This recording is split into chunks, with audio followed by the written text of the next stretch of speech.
Welcome back, guys. Happy New Year to everyone. Hope you had a good Christmas and wish you a happy new year. So for today's video, we're going to look at dangers of blood pressure. I know most of you might say, yes, we know about blood pressure, we hear about it every day, but the fact is that there are some things that blood pressure causes that most of us don't know, and it's very bad to our health. From a verifiable source, the United States of America recorded over 600,000 deaths in 2020, which has high blood pressure as its primary cause or a contributory factor to the deaths. Anyways, that's for United States alone. Imagine the whole world. So that's to tell you that there's much more things that high blood pressure could do to us than we don't know and we take them for granted. Let's define high blood pressure. High blood pressure, simply, in the simplest term, is just when your heart is working so much harder in order to pump blood that will get to the vital organs of the body. There are so many causes of high blood pressure, which one of them is family history of high blood pressure. And that one puts you at risk of developing high blood pressure also. So what you have to do first is continually monitoring your blood pressure and also notifying your doctor.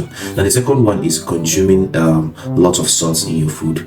Many of you don't know that it has effect on your blood pressure. Yes, when you consume a lot of salt contains sodium, right? Yeah, so when sodium accumulates more in your body, it tends to make you thirsty. It tends to drag water or make you thirsty physically, and you need to take water, lots of water to dilute it.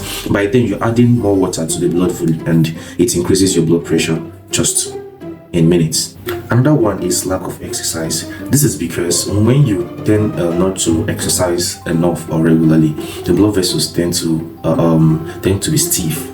So when you try to do your normal day-to-day activities or go about them, you see that the heart finds it very, very difficult to pump out or push out blood, and that increases the pressure in which the heart uses to push out the blood. So what normal will be different from the pressure it will use to push out blood, to work to push out blood when the blood vessels becomes thick or becomes thin. And also being overweight, which is also linked to not exercising properly.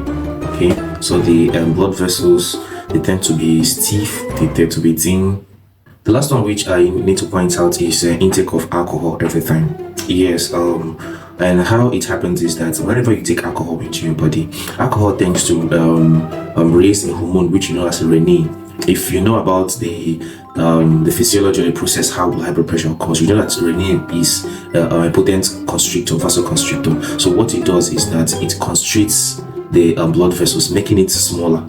It's just like trying to force fluid into a small hole. Do you understand? It becomes so difficult. So the heart has to work times 2 or times 3 in order to force blood into those blood vessels so that it can get to the vital organs in the body. So that's another way in which high blood pressure occurs. Back to business. High blood pressure can lead to blood vision, yes, to your eyes, and most of you don't know that. You don't just know that. Yes, when this blood, is high blood pressure, so whenever they are coming, they are just going to damage the light sensitive parts of the eye, and that leads to blood vision, or sometimes it could lead to loss of vision entirely. You could experience nosebleed. That's blood coming out from your nose, and you're asking why it happens that way. Yeah, sometimes it could be high blood pressure because the high pressure there has ruptured those tiny blood vessels located in the nose, and they tend to bleed out. So you always need to check your blood pressure. High blood pressure can also cause heart failure. Yes, because constantly when that heart continues to pump out blood and that pressure working so hard, it becomes so thick that eventually it reduces its ability to work, and sometimes completely it goes off, it stops working, and that's heart failure. And you can experience symptoms like shortness of breath, you can experience swelling in some parts of your body, especially the legs, and you can experience chest pain, you can experience persistent cough. And also high blood pressure can lead to severe headaches. Yeah, this kind of headache, aspirin, paracetamol cannot relieve it. Is so severe because this is due to pressure which builds up on the cranium. High blood pressure also has a link to cause dizziness. And lastly, it also causes stroke, which we all know.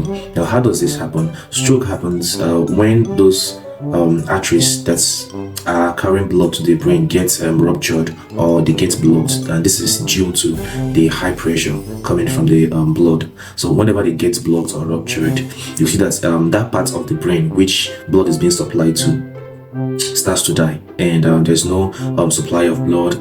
There is restricted oxygen. That area begins to die, and that leads to stroke, because it's the brain controls the body. So that part of the body which is being controlled by the brain begins to lose control, begins to lose its voluntary activities and involuntary activities. So you can see that high blood pressure can cause a lot of things primarily, or it can contribute to something else. So it will be in your own best interest to monitor your blood pressure and also visit your doctor daily in order to check your blood pressure always.